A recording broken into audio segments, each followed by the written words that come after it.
Olá, esse é um programa produzido pelos acadêmicos jornalistas da Faculdade de Maringá, sob a coordenação da professora Valdete da Graça, que tem como objetivo entrevistar especialistas renomados em sua área. Está no ar o Maringá Cult.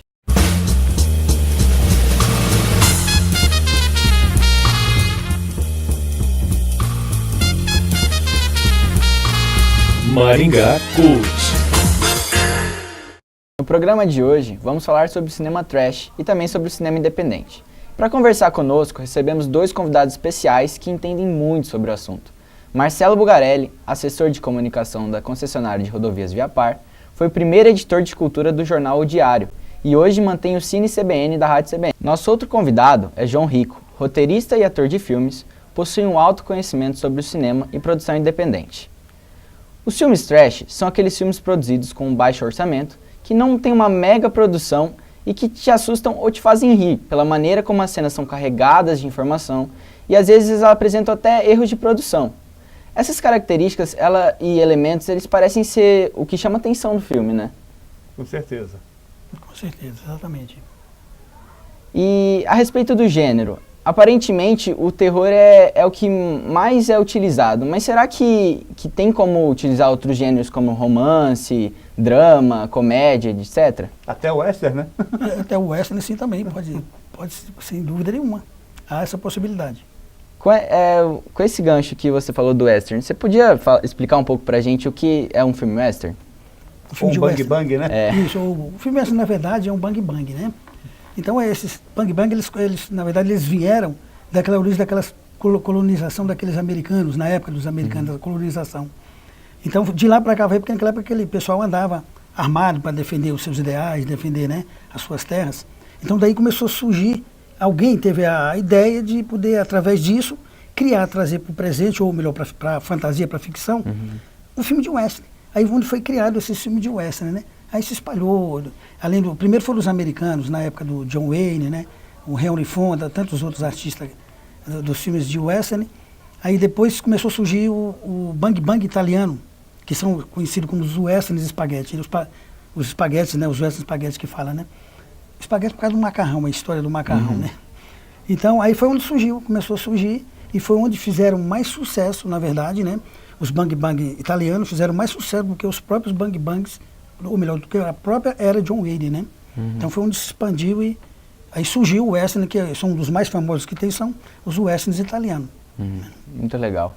E o que será que aconteceu com esse gênero de filme que fazia tanto sucesso antigamente com todo mundo e hoje parece que eles estão para um grupo mais seleto? Você está falando do western em si? Isso. Ah, o western acho que ele tem público, né, ainda, né? Só que aquele clássico mesmo, né? Sim, aquele exatamente. tiroteio todo e tudo mais, isso realmente tem razão, ele não está mais assim tão popular. O cinema ele foi muito popular até a década de 70, né? Sim, exatamente. Os western spaghetti, né? Produzidos na Itália. Inclusive tivemos grandes cineastas que saíram da Itália e que fizeram uma carreira internacional e hoje entra para a história como grandes diretores. Os né? diretores de filmes, exatamente. Nós temos toda a cinematografia, até autores de música também, Ennio Morricone também. O Ennio Morricone fez muitas músicas, para muitos temas de música. Um dos mais famosos foi aquele filme do Sérgio Leone, que foi Três Homens em Conflito, né? Que até hoje ainda é um filme que chama muita atenção pela sua paisagem, pelo estilo de filme na época. São um dos melhores filmes até hoje que o pessoal aprecia muito. E o Sérgio Leone, que inclusive lançou Clint Eastwood. Sim, exatamente. Que hoje faz sucesso. Hoje é um diretor renomado, né? Renomado dos Estados Unidos. Com certeza. Né? E a respeito aos filmes trash em geral, por que vocês acham que caiu muito a visualização Não, acho deles? que não cai não, sabe? Porque o que é o trash, né? Sim. Trash é um filme de baixo orçamento. Hoje você não vê tanto o tradicional filme trash nos cinemas. No cinema Hoje já não tem outras existe mais. plataformas, né? Você tem o YouTube, hoje você vai ter o próprio celular também, você vai criar uma série de outras coisas, né? Exatamente. Hoje está muito fácil fazer um filme, né? Hoje você pega um grupo da faculdade e é mais ou menos o que se fazia o pessoal do Cinema Novo, né? Uma ideia, uma câmera na mão e uma ideia na cabeça, né? E um bom roteiro. Você vai e cria alguma coisa, né? Cria e surge aquela ideia e daí surge um bom filme. Né? Tem um pessoal que pega com afinco no trabalho, que outra coisa que adere, que tem amor também, né? Porque mesmo a pessoa fazer tem aquilo que gosta. Então se a pessoa tem aquele dom de representar. Então ele consegue, vai além, sem dúvida nenhuma. Esses filmes B, né? Que chama de muito filme Sim, B. exatamente. E o classe A, aquele que tem um orçamento alto, né? Surgiram muito na década de 50 nos Estados Unidos, porque imagina você morar num país em que você fazer um filme, tudo é caro, e você sem dinheiro também, e querendo produzir alguma coisa. Você acaba fazendo um filme de baixo orçamento. E esses filmes de baixo orçamento, geralmente era o que você falou, focados mais na hora do terror, e virava até um terrir, porque é tão mal feito o negócio, né? Sem recurso nenhum, né? Aparece muitas sombras, inclusive, quando está filmando, então não existe aquela coisa aquele toque que tem de tirar das câmeras, neutralizar aquela sombra. Aí você vê que a gente percebe que é um filme trash justamente por causa disso, também. Eu tenho na minha coleção um filme, o Monstro Gila, que ele, da década de 50, dos Estados Unidos, é um lagartão que eles gravaram no chão, e botaram uma cidadezinha pequenininha em volta, né? Você vê que aquilo tudo é um cenário mal feito, né? E você acha engraçado aquilo que fica legal, né? Sim, ou seja, o baixo orçamento é isso, né? E tem muito baixo orçamento também, que você consegue fazer um filme sério e sem você perceber que é baixo orçamento, de tão bom que ele foi, tão bem produzido que ele foi feito. Esse é o grande desafio. Exatamente. É o principal objetivo também. E é pena que muitas vezes você quer fazer um filme sério e vira comédia, né? Pior que é mesmo, né? Um dos exemplos também de filme, além do Quentin Tarantino, também que começou assim, né? Com esse filme de baixo orçamento, filme trash, tem o Roger Corman, que hoje também é um dos produtores. Ele começou a fazer filme, assim, aqueles filmezinhos conforme o colega estava falando, aqueles filmezinhos de monstros, um trator virando um monstro, se jogando um monstro dentro do mar, aquelas coisinhas assim que você percebia mesmo que era coisinha bem de antigamente. Aquele monstro mal feito. Mal feito. Né? Não tinha, inclusive não tinha aquela tecnologia que hoje o cinema apresenta. O que foi que, na minha opinião, o que foi que engoliu o filme trash? O que engoliu o filme trash hoje em dia foi os efeitos especiais. Então, o efeito especial, ele enriqueceu muito o cinema, né? Ele engrandeceu o cinema, encareceu tanto o cinema, ou seja, o filme, né? Que tem atores aí que pedem 30, 40 milhões por um filme, e eles pagam, por isso que ficaram, hoje tem muitos atores aí que ganham muito bem relacionado a isso, porque começaram do nada, mas depois começou a entrar, né, o lance, né, desse, até esqueci, acabei de falar agora, aí foi onde aconteceu deles pegarem e aí foi aumentando e foi encarecendo produções, e tá aí onde o pessoal foi abafando, foi pegando e o filme trash foi caindo. Mas ainda existe filme trash ainda. Interessante até, mas ainda existe ainda. A produção do cinema que está na região é até interessante. Não fala de cinema, fala de audiovisual, né? São várias plataformas, né? E é interessante que a gente está falando sobre o filme trash, baixo orçamento. A maior dificuldade é quando você cria um roteiro de época. Correto, porque aí o filme por si só já ia ficar caro, né? Imagina nós aqui criarmos vamos fazer um filme na época de Jesus. Nós não temos cenário para isso, não temos nem figurino para isso, não temos nada para isso. E teve um filme aqui, um áudio aqui, rodado em Santa Fé, para 1999, 2000 mais ou menos, início do nosso século, né? Aqui. E esse filme virou uma comédia, mas era para ser um filme sério. O nome é O Maior Homem do Mundo e Suas 12 Apóstolas. Sim. Por que é o maior homem do mundo? É a história de Jesus. Por que 12 apóstolas? Porque ele não conseguiu homens para fazer os apóstolos. Então só tinha mulher no elenco. Então virou apóstolas. E virou uma comédia. Né? Acaba virando uma comédia, sem dúvida. Ele tem uma certa hora que quem faz o papel do Jesus é um ator que ganhou o papel só porque tem barba, não porque ele tinha propriamente um talento. Primeira vez que ele viu uma câmera na vida foi ali. Tem uma cena em que o Pôncio Pilatos, ele está na casa maçônica, você vê que está escrito, você percebe até a tomada, às vezes, tomada de luz mesmo, no meio da cena ali. O pessoal andando no meio da rua, cachorrada latindo, sabe? Latindo, parece tudo. E vai os apóstolos acompanhando Jesus, assim, no meio da floresta, só que tem desviado o cocô do cavalo. Aquela coisa toda. Então, vira uma comédia. Tem a cena mais engraçada, é a hora que Jesus está de frente a Pôncio Pilatos, e Pôncio Pilatos faz uma inquisição a Jesus, faz os argumentos a Jesus.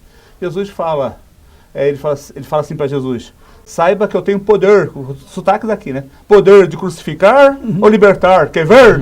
Aí você cai na gargalhada depois dessa cena, né? Você rola de rir. Acaba virando realmente uma comédia. E deve ser chato pro diretor, que ele quis fazer um filme sério e fez sucesso por ser uma comédia. Né? Na minha opinião, também uma época, na minha opinião também, que foi mais ou menos junto com o Zé do Caixão, na época, né, do filme trash. Que o Zé do Caixão, ele começou com o filme dele, se não me engano, em 1945, como diretor, uma coisa assim. E aí ele começou a fazer aquele filme como diretor, depois começou a participar, e foi, inclusive até 2015 ele dirigiu o filme ainda. Aí depois teve naquela época daqueles filmes adultos, né? Também ele chegou a dirigir filmes adultos, da pornô chanchada, né? O pessoal fala. Chegou a dirigir, depois ele começou a atuar. Né? Ele atuou em muitos filmes também como ator, sob o comando de outros diretores, né? E muitos filmes dele também, que ele também era diretor, também ele participava também. Ele tanto dirigia como ele atuava. Que legal. Né? E ele participou de muitos filmes assim, dele mesmo, que ele mesmo era o diretor, ele mesmo participava, e outros que estavam sob o comando de outros diretores. Que legal. Né? E sucesso nos Estados Unidos, lá ele é Exatamente. como Coffin Joe. Coffin Joe, exatamente. João Caixão. Exatamente. Agora vamos ver uma reportagem a respeito dos filmes trash. Confira.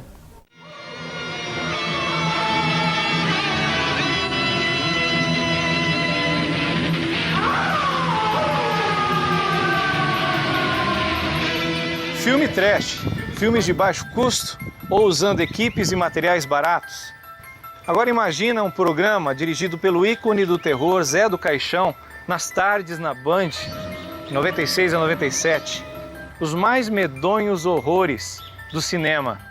Tudo isso aconteceu durante muito tempo e encerrou em outubro de 97.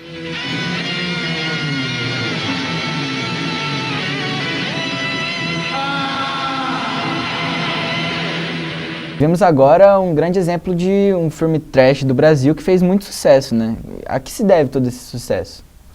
Justamente por esse trabalho de artesanato dele, né? E a carência que nós temos também da tradição do cinema de terror no Brasil, né? Com certeza, né? Nós temos uma carência muito grande disso. E o Zé do Caixão foi um pioneiro, e até um cineastas famosos do mundo inteiro, como o próprio Glauber Rocha, dizia que ele era um puro, né? Sim. Porque ele é puro artesanato. O cinema de baixo orçamento dá essa possibilidade. Você fazer um trabalho de mais artesão, aquilo que o Rico estava falando. Os efeitos especiais estragam muito. Porque o efeito especial do baixo orçamento, você tem que criar alguma coisa, né? Sim, com certeza. Plan 9, do Ed Wood, que é um filme, eu considero o pior filme do mundo, porque é baixo orçamento mesmo. Tem até discos voadores que você vê a linha, o disco voador pendurado com a linha. Exatamente. Ali, né? Então, isso que enriquece o cinema trash, né? Que transforma essa... É a magia do cinema, né, Rico? A magia do cinema. É essa coisa de você imaginar a coisa. O cinema é uma arte bélica e mágica ao mesmo tempo, né? Cheio de... tem seus enigmas, tem suas curiosidades, né? No cinema, em si, tanto independente se ele ser trash, ou mesmo não sendo trash, que nesses filmes que a gente vê de grandes orçamentos hoje em dia, relacionado entre filme trash e filmes de grandes orçamentos, né? Mas todos eles, tudo depende da criatividade também. Então, como o companheiro falou, se ter uma câmera na mão, né, uma ideia na cabeça e um bom roteiro, surge um filme. E pessoas também dispostas, né, a ir em frente com o projeto, abraçar uma coisa que ele gosta de ir em frente. Aí a coisa vai que é uma beleza, sem dúvida nenhuma. E esse filme Zé do Caixão, que fez tanto sucesso no Brasil, ele chamou tanta atenção que ele merece até uma reportagem especial relacionada a isso. Com certeza. Vamos ver aí. O que é a vida? É o princípio da morte.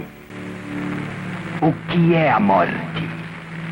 É o fim da vida. O que é a existência? É a continuidade do sangue. O que é o sangue? É a razão da existência. José Mojica Marins, mais conhecido como Zé do Caixão, é aclamado como um ícone do cinema de horror. O personagem, um sádico agente funerário, foi criado em 1963 baseado na figura de um pesadelo do cineasta, no qual um homem de preto o levava para a cova. A primeira aparição do personagem foi no filme A Meia-Noite Levarei Sua Alma, de 1963. Aqueles que o denominam como no mínimo estranho ou louco pelo seu personagem de unhas grandes que fez sucesso ao longo das últimas décadas. Em 2008, Zé do Caixão estrelava o filme Encarnação do Demônio, um show trash com várias torturas insanas. A diferença é que tínhamos um verdadeiro trash com dinheiro, uma verdadeira produção com indicações a vários prêmios ganhos em festivais. Em geral, Mojica mostra um trabalho peculiar e interessante. É óbvio que não atrai grande parte do público, mas para os fãs do gênero, vale muito a pena conferir. Mojica merece o mínimo respeito e admiração ao seu trabalho perante tantas dificuldades. Portanto, saudações a Mojica Marins e ao cinema brasileiro. Ah, um último favorzinho. Se passares pelo céu, manda lembranças aos anjos. Mas, se teu fim for o inferno, dá meu endereço ao diabo. E o que falar desse ícone trash e do cinema brasileiro? José Mojica Marins, esse filme é muito bacana, né? A Meia-Noite Carneiro. Tem esse é A Meia-Noite Levarei Sua Alma. Depois tem a continuação, que a reencarnarei no seu cadáver. Esta noite reencarnarei no seu cadáver. É isso mesmo. E você tem que entrar nessa onda do Zé do Caixão como se alguém estivesse contando alguns causos para você de fantasmas e tudo mais. Tem uma cena dessa do primeiro filme dele, você vê como é que é o baixo orçamento, né? Tem hora que ele se irrita com um prato de comida assim, você vê que o prato de comida só tem arroz. A produção não botou mais nada ali, além de arroz, né? É arroz para tudo quanto é lado. A pessoa que ele só se alimentava de arroz mesmo. Com certeza. Essa, para a época, né? Inclusive para a época era uma coisa de se ver extraordinário, o público via, né? Achava engraçado, né? Porque achava aquela cena, embora não era comédia, era um filme de terror, né? Não era comédia, mas apesar de ser um filme trash, mas era um filme de terror. E para a época foi onde fez muito sucesso. Era tipo assim, como se ele tivesse fazendo assim um aparelhamento junto com o Mazzaropi também, né? Foi um dos grandes astros do cinema, né? E também é um cinema bem autoral e de baixo orçamento também, de baixo orçamento, o filme dele era de baixo orçamento. E, se não me engano, parece que 90% dos filmes dele era tudo gravado na própria fazenda dele, no caso do Mazzaropi, né? Então, por isso que era o baixo orçamento, porque ele não tinha aquele dinheiro, assim, para poder investir. Mas muitos atores, que hoje está aí, né? Ainda, a gente se vê vivo por aí hoje ainda, como Tarcísio Meira, por exemplo, começou com ele, entre outros atores, né? Tarcísio Meira, segundo me consta, foi ele que lançou o Tarcísio Meira, né? No cinema, no filme, se não me engano, parece que é A Casinha Pequenina. Não tenho muita lembrança, de certeza, mas me parece que é isso. Foi o filme onde o Tarcísio Meira trabalhou com ele, onde foi descoberto, na verdade, né? Ele já deveria provavelmente fazer algum tipo de filme, alguma coisa, alguma participação, algum programa ele deveria fazer. Porém, ele foi lançado, mesmo foi reconhecido depois do filme Casinha Pequenina, graças ao Mazzaropi, ao Márcio Mazzaropi, né? Que legal. O Rico tinha falado antes sobre efeitos especiais. Sim. Quem viu essa reportagem, muito legal, por sinal, parabéns ao pessoal. Sim. A hora tem uma cena ali que há um corte do dedo, né? Muito bem feito aquele corte ali. Você vê que é um trabalho artesanal. Sim. Né? Uma coisa bem feita. Você vê que o preto e branco também ajuda muito nisso aí também, né? Sim. Mas a ideia é esse trabalho de artesanato que existe ali, né? Aquela coisa de chegar, juntar como é que a gente consegue cortar essa mão aqui, fingindo que essa mão é de verdade, né? E é perfeito, acho muito bacana. Sim, não, é uma coisa muito interessante mesmo, né? É aquilo que nós estávamos falando, é realmente a criatividade, né? Então, você vê que a criatividade, ela vai a esmo. A pessoa foi criativo, né? Ele começa a idealizar alguma coisa na cabeça dele, e ele vai mentalizando, e vai fazendo, vai pondo aquele... E às vezes, muitas vezes, em filmes assim, trash, ou até mesmo em filmes que a gente vê de grandes orçamentos, o que acontece? Às vezes, uma cena, às vezes ela até sai fora do roteiro. Porque às vezes ele no improviso, né? Ou seja, de repente o cara está filmando ali, se a cena está errada, automaticamente ele já muda a cena. Ele mesmo automaticamente muda e o diretor acha tão legal que deixa continuar. No caso dele é melhor, porque ele já era o diretor também, né? Isso, então exatamente. Já fica mais à vontade. Aí ele já vai, entendeu? Inclusive até o ator que está ali representando o personagem, ele pega, ele se solta. Né? Ele se solta e segue em frente e acaba ficando legal. Às vezes até melhor muito do que legal, o próprio roteiro. Enfim, como seria. E lembrar que esses filmes foram na época que você tinha um cinema de rua, né? Sim, exatamente. Um cinema que você se preparava para ver aquele filme e tudo mais. Nesse início desse filme do Zé do Caixão, tem uma bruxa que ela fala: amiguinhos, vocês estão com medo? Fujam! Para dar aquela sensação do cinema. É legal, que aí o cara tá com a namorada, era agarrar a namorada, tinha todo o ritual. Né? Esse tipo de filmes, assim, no caso do Zé do Caixão, na época que ele foi lançado, ele fazia muito susto nas pessoas, muitas pessoas se assustavam, né? Sabe que ele falou, às vezes O rapazinho até com a namorada quando dava aquele, ela virava, outra hora ela pulava no pescoço dele. Porque o homem em si, ele não tem esse medo, né? Ou às vezes ele... Ou finge que não tem. Eu finge que não tem, que eu ia falar. Às vezes ele até finge que não tem. Ele tem um pouquinho, sim. Mas no caso, mais geralmente é a mulher, né?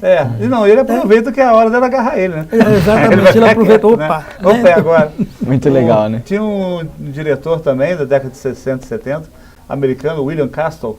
Ele criava dentro do cinema, ele criava uns efeitos dentro do cinema. Ou seja, era um filme que tinha umas caveiras aparecendo na tela e uma caveira sobrevoava a plateia também. Sim. E tem um outro lá também que ele criou pequenos choques nas cadeiras, em certas cenas de tensão ali, o pessoal... Muito legal, né? Nós vamos para um rápido intervalo e já voltamos.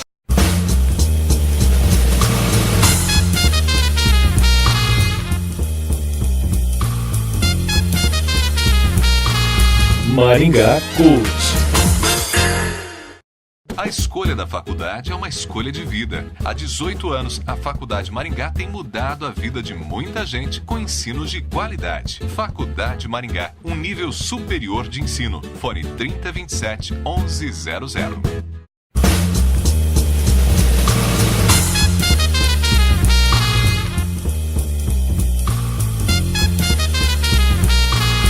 Maringá Cult.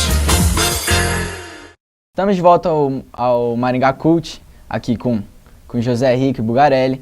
E falando sobre os filmes trash, igual a gente estava falando no bloco passado, atualmente esses tipos de filme vêm sofrendo um preconceito, vamos dizer assim, no cinema em geral, não só no Brasil, mas como no cinema em geral no mundo. Por que isso vem acontecendo? Será que é por causa das novas produções com um custo mais alto, com maior produção ou algum Eu acho fator? que o pessoal não está curtindo mais, né? Por falta de conhecimento também, você não tem mais acesso a essas produções, né? Mas acaba acontecendo também que se você pegar o conceito assim do cinema trash, o cinema B ou de baixo orçamento, tem muitos lugares que fazem festivais desse tipo de filme pelo mundo afora, né? E talvez o que falte é também aqui no Brasil a começar a trabalhar com isso. Por quê? Porque faz as pessoas produzirem. E dali saem talentos, sabe? Por mais que você tenha o trash, o drama involuntário, ou o terror que vira comédia involuntária, você pelo menos está fazendo as pessoas produzirem. As pessoas estão produzindo, estão fazendo, estão criando, e isso eu acho muito importante. E são coisas que são festivais que também são de baixo orçamento, né? Você não precisa de muita coisa para isso. Com certeza. Eu já acho também que, por outro lado, também o que fez com que morresse um pouco, né, o filme trash, exatamente são essas produções caríssimas, na minha opinião, né? Filmes com alto orçamento, efeitos especiais, também que, na verdade, o efeito especial, ele enriqueceu os filmes, sem dúvida nenhuma. Por um lado, ele enriqueceu, mas por outro, ele engoliu, empobreceu, né? Ele empobreceu os filmes, no caso do trash, que seriam os de baixo orçamento. Que aí são filmes caríssimos, hoje em dia, para se manter uma produção, né, com filmes, a partir do momento que se pula para o lado onde há, né, efeitos especiais, você pode ter certeza que vai para laboratório. Aí foi para laboratório, aí já a coisa começa a o custo ficar mais alto. E vocês têm algum filme desse gênero, da preferência de vocês, que vocês gostem muito? Do B? Aí eu vou falar mais dos diretores, né? Eu falei do William Castle, que eu falei agora, o próprio Mujica, por que não, né? Também interessante. Claro. Né? Aqui no Brasil seria ele, na minha opinião também seria ele, na minha opinião, é considerado assim, para mim, seria como que um rei, né? Um rei do filme trash, de terror, por sinal, né? Que o filme dele em si, a gente via que era uma coisinha assim, meia simples, mas era um filmezinho que chamava atenção, levava muita gente aos cinemas, nas salas de cinema, né? É lógico, em paralelo com o filme do Mazzaropi, que era uma comédia, né, também, uma comédia bem caipiresca lá do meio do mato, mas que era engraçado também, né? Não deixava de ser um filmezinho trash, baixo orçamento, mas engraçado ao mesmo tempo. E tem os europeus também, o Lucio Fulci, na Itália, Mário Bava, eu não vou chamar ele de trash, tá? Sim. Tanto é porque eles fizeram um filme de baixo orçamento, filme de gênero, a maior parte deles são filmes mais para o terror e para o suspense, e com grande qualidade. Tem um filme do Mário Bava, em que Morra Baby Morra, tem uma fotografia espetacular que o Luchino Visconti, que é um diretor muito famoso da época, e o próprio Fellini aplaudiram de pé o filme, né? Então o baixo orçamento também pode representar um cinema até bem artístico dentro Com dessa... certeza. E vamos dar uma olhada sobre alguns exemplos de filme trash na outra reportagem nossa. De uma garota que descobre que tem poderes paranormais. Oh, sorry about this incident, Cassie. It's Carrie! A um carro amaldiçoado.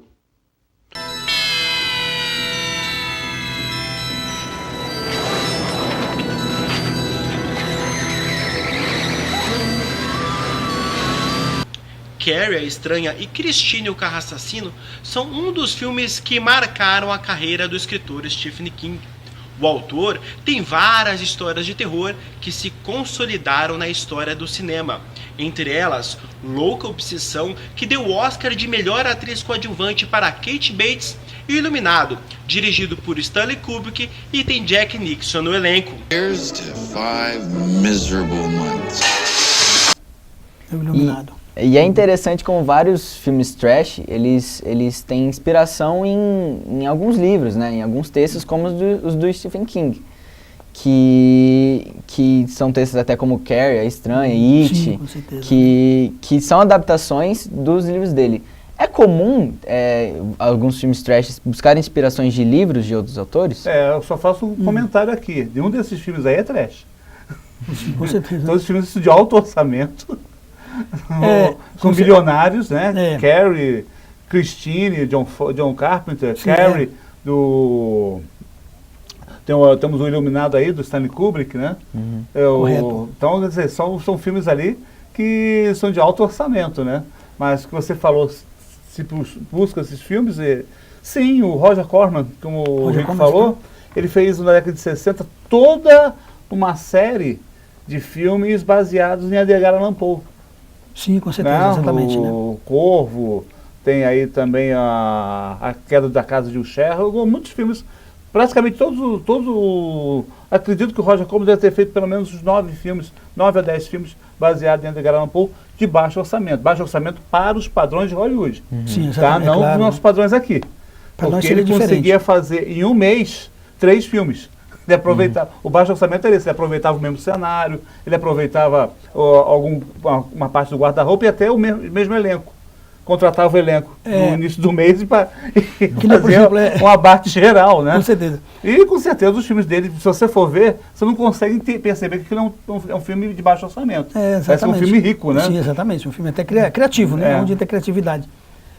Que muito desses filmes, acontece isso que você está falando a respeito de livro, muitos filmes realmente são tirados de histórias de livro, né? Existem filmes que nem o Reverso da Medalha, tem um livro, né? E tem um filme também chamado Reverso da Medalha, foi tirado daquele livro lá, é um livro que eu esqueci, não sei se é do Sidney Sheldon, não me lembro bem, parece que é, né? Então tem alguns filmes que é tirado de livros, né? O cara escreve um livro, o pessoal gosta do livro, né? A história em si, aí é montado um roteiro através de algum roteirista, pega o livro, gosta de alguma produtora, se interessa, lê o livro, gosta, se interessa, aí ele produz, através de um roteiro, produz um filme em cima daquele livro e às vezes faz até mais sucesso do que o próprio livro, né? Eu já ouvi muito a pessoa falar assim, eu já li essa história no livro, e é um filme que legal, né? ele assiste e fala que já leu, então existe sim essa possibilidade. E para fechar esse bloco, se fosse para vocês criarem um filme trash, assim de bate-pronto, que nome vocês dariam pro filme? Não sei o nome, né? Talvez a história, né? De repente... É um estudante de jornalismo que está conversando com 2 entrevistados no estúdio, né? Esses entrevistados começam a ter umas transformações assim para ele tenta ficar meio apavorado, ele pensa que é um truque, ele olha para a câmera e vê que não é bem um truque. E toda a equipe de produção dele começa a se comportar de uma forma bem diferente, que ele não sabe o que está acontecendo, né? Aquilo onde vai ter criatividade. Por exemplo, eu olho para um ambiente desse assim, e se for para criar uma história, igual ele estava falando, se for para criar uma história em cima desse ambiente, ou seja, fazer um roteiro e daí criar uma história, e daqui sair uma história com começo, meio e fim, eu crio.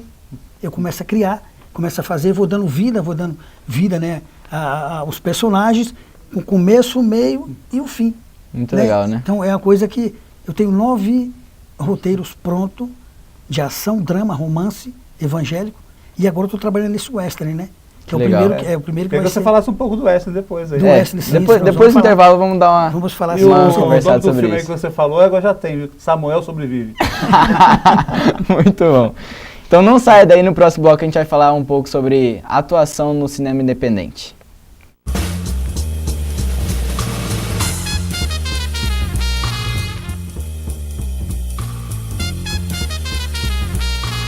Maringá Cult. A escolha da faculdade é uma escolha de vida. Há 18 anos, a Faculdade Maringá tem mudado a vida de muita gente com ensinos de qualidade. Faculdade Maringá, um nível superior de ensino. Fone 3027 1100.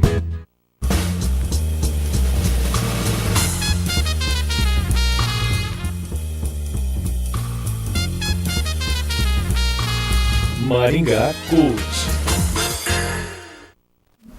No bloco anterior, falamos sobre os filmes trash e sua participação no cinema, além da sua importância nas telinhas, né? E pra gente começar a falar sobre o cinema independente, a gente tem uma entrevista especial para rodar. Produções independentes e filmes trash. O que eles têm em comum? Que características diferem uma produção profissional de uma produção com poucos recursos? Érico Alessandro, proprietário da Diamante Filmes de Maringá, no Paraná, é cineasta independente e vai nos falar sobre esse assunto. O cinema independente, ele difere alguns pontos assim do trash, porque ele trabalha com um pouco mais de organização, às vezes muito mais organização hoje em dia, porque se evoluiu muito o cinema independente, usa mais, né, os termos técnicos, detalha mais o roteiro, por exemplo, o filme trash, o roteiro ele é bem vago, né? Às vezes é só um conceito, uma ideia, e de repente o diretor até pede para os atores improvisarem a cena ali de acordo com o assunto. O cinema independente do trash, eles têm uma diferença assim profissional mais, eu diria, que o trash ele é mais pro amador, quem ama fazer o cinema, mas não domina a técnica. O cinema independente ele é um pouco mais sofisticado, o roteiro é mais organizado, a equipe técnica é mais planejada. Geralmente as pessoas elas têm mais experiência, às vezes não no cinema, mas advindas do mercado publicitário, do mercado de comunicação, de televisão. Então já tem mais domínio no seu equipamento. Foi o trash que trouxe o terror sofisticado de hoje, graças ao trash. Né, que era sangue para todo lado, o cara levava uma facada simples aqui no rosto, saía 3 baldes de sangue, né, mas é aquilo assim, realmente para tentar, através, como eles não tinham técnica, através da imagem, tentar surpreender ou até apavorar o público. Então o trash ele acaba sendo uma base para os cineastas da nova geração de hoje, que conseguem aprender muito pela internet. O cineasta ele era muito limitado, ele era cortado pela censura. Passava o filme dele no telão, as pessoas iam lá e não gostavam daquela cena, censuravam, a outra sequência não censurava. Então, às vezes é todo picotado e sem sentido, inclusive, porque o espectador não conseguia ver um sentido, porque cortavam, às vezes, sequências chaves, né, importantes que davam toda a amarração do roteiro. A liberdade de expressão nos filmes independentes hoje, na atualidade, assim, é super importante para o cineasta, porque democratizou-se, né, a forma de você fazer um cinema mais moderno e um cinema mais comercial, inclusive, né? Então o trash é uma coisa largada, vamos fazer isso aqui para ver o que dá, enquadramento. Embora eles discutissem, tentassem o máximo deles, acabava ficando cheio de falhas, né? E o independente, desde aquela época, ele já surgiu envelopado num certo profissionalismo. Vocês acham que a gente pode considerar o cinema independente como uma evolução dos filmes trash? É mais ou menos isso, mas acho que resume-se bem assim. Todo filme trash, nem todo, mas a grande parte do filme trash é independente. Mas nem todo filme independente necessariamente é um trash. Exatamente. Né? Filme independente é aquele que você tem um orçamento também limitado, mas que você consegue produzir esse orçamento através de patrocínios, você consegue já ter uma equipe profissional atrás dele, ali em volta dele, né? Você tem que pagar esse pessoal, você tem toda uma estrutura ali. Isso. E já o cinema trash, ele é aquela coisa mais do improviso, mais do mal feito, alguns até de propósito mesmo, porque o pessoal está afim de se divertir. Sim, com certeza, né? Esse do filme trash é isso, outra coisa também. O filme trash, além dele ter um baixo orçamento, o que acontece também? Não há muito aquela preocupação em gastos com figurinos, principalmente. Então, às vezes, até com a própria roupa, assim, você vai, você participa, você faz o seu papel, o seu personagem, né? Às vezes não exige muito aquele... O Zé do Caixão tinha o figurino dele próprio, porque já era característico dele mesmo, né? Já era coisa dele. Ele criou aquele personagem, aquelas unhas dele enormes e tal, porque era dele. Né? Por isso também que daí veio o filme trash, porque devido também ao próprio personagem dele, aquela característica que ele tinha, né? Que criou, ficou aquela imagem dele, ficou aquela imagem viva que até hoje a gente conhece. O Zé do Caixão, mesmo se ele cortar um, ele vai continuar sempre sendo aquele Zé do Caixão que a gente vê no filme. Não vai mudar. Então vocês acreditam que é possível produzir um filme trash com a qualidade que tem hoje do cinema independente, sem perder a essência do trash? Ou... Não, o trash tem que ter sua essência, né? O trash, ele já tem o seu público, ele já tem... Então ele é especial por ser... Ele já tem um público, né? Todo mundo que gosta de um filme sério, um grande filme, se diverte com trash.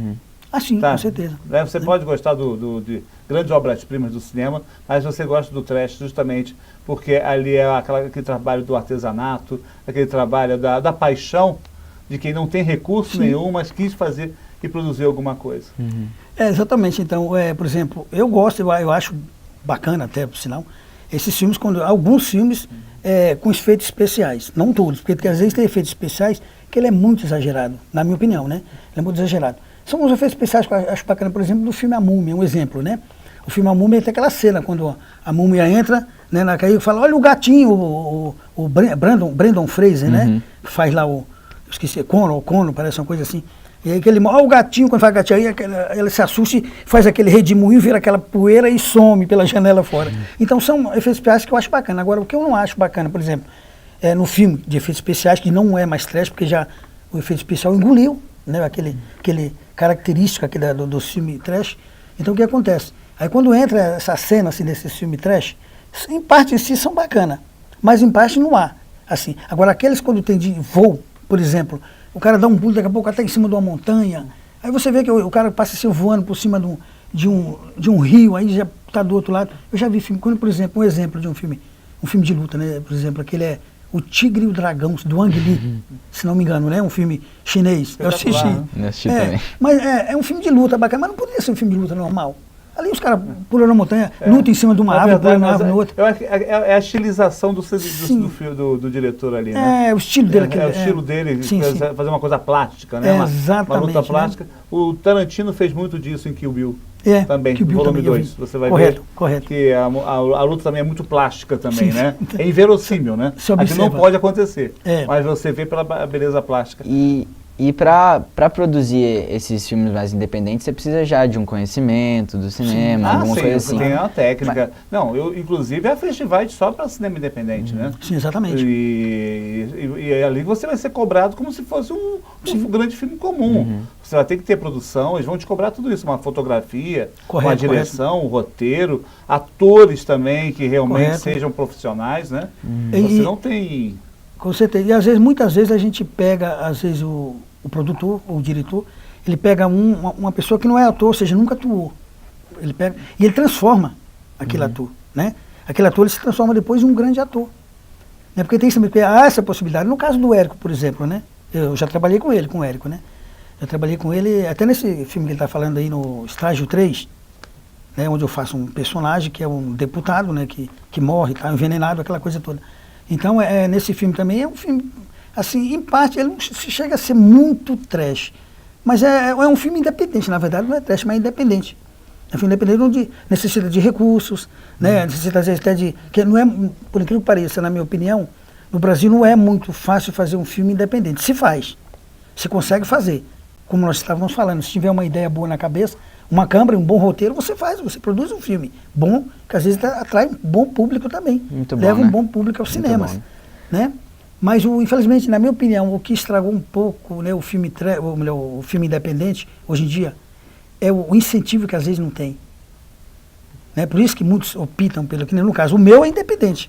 Esse western que a gente está produzindo, em parceria com o Rio Grande do Sul, que é o meu parceiro que tem lá, né, que inclusive está também no filme do Érico, né, e parceria também na Espanha e com uma produtora do Marrocos e outro de Londres. Então juntou Marrocos, né? E por sinal ela não fala nenhuma palavra em português, né? A letra das cobrinhas que a gente fala, às vezes quando eu converso com ela é pelo Facebook para conversar, então eu tenho que conversar em espanhol, porque ela fala muito bem o espanhol, mas não fala, ela fala inglês e espanhol, mas não fala né, a nossa língua, não conhece nada da nossa língua. E ela é uma produtora que ela está no projeto, no nosso projeto de filme de western, né? Que legal. Para cenas que forem gravadas em Almeria, na Espanha. Que legal. Né? E um de Londres também, que é um brasileiro de Belo Horizonte, que foi para Londres, que é o Emerson, né, que produz filmes em Londres também. Ele também está no projeto também. Muito bom, né? Já que você tocou no assunto, fala mais ou menos do argumento. Qual é o argumento desse filme? Ah, sim, do western, né? Então o western assim, é uma história mais ou menos baseada, uma sinopse. É Ouro Demais para um Bandido. Tá. É uma história de um homem rico que tem uma mina de ouro e ele não tem onde guardar esse ouro, então esse ouro ele vai para a cidade, no banco da cidade, né? Até que chega o conhecimento de um mexicano que ele pensa ainda que ele está vivendo a era da Revolução Mexicana, que não é mais. Já se passou muitos anos. Aí ele começa a reunir homens, e cerca de 30 homens mais ou menos, né? E ele começa, então, né, a atacar os vilarejos, a roubar, até que chega o conhecimento dele do ouro. E ele quer pôr a mão no ouro, onde vai haver muitos conflitos, porque ele quer pôr a mão nesse ouro de todo jeito. Mas vendo que por trás disso, antes dele querer colocar a mão nesse ouro, tem, né, um pistoleiro muito bom, né, que vai defender o ouro junto com o xerife, né? E os ajudantes, mais 2 agentes do governo também que vêm para poder proteger o ouro do Camacho, que ele ataca a cidade, né, e quer roubar o ouro. Não consegue, na primeira vez surge a ideia de trocar o ouro, tirar o ouro, porque tirar o ouro de dentro do saco e colocar pedra. Chegou o conhecimento dele o ouro, mas por medo que fizeram, o pessoal da cidade deu essa ideia para o xerife, que não havia pensado. Eles tiram o ouro e colocam a pedra dentro do saco e deixam o ouro lá no escritório do xerife. Até que chegou o conhecimento dele, que eles queriam todo jeito exterminar essa quadrilha de mexicanos, né? Que legal. Mas é uma historinha assim, eu acredito que vai ser, porque tem muito tiroteio, tem assalto a banco, tem duelo, né? Duelo entre pistoleiros, tem romance também, um romance que é com o ator é do Brasil. A atriz que faz o par romântico é da Espanha. Não é espanhola, é brasileira, mas mora na Espanha. História legal, né? Bom, tá muito bom o papo, muito legal. Samuel sobrevive. Samuel sobrevive. Mas a gente vai ter que encerrar e queria agradecer aos convidados pela conversa, por poder comparecer aqui. E vocês são sempre muito bem-vindos e... Correto, perfeitamente. As portas estão sempre abertas. Tranquilo. E para vocês aí de casa, muito obrigado pela atenção, muito obrigado pela presença e até a próxima.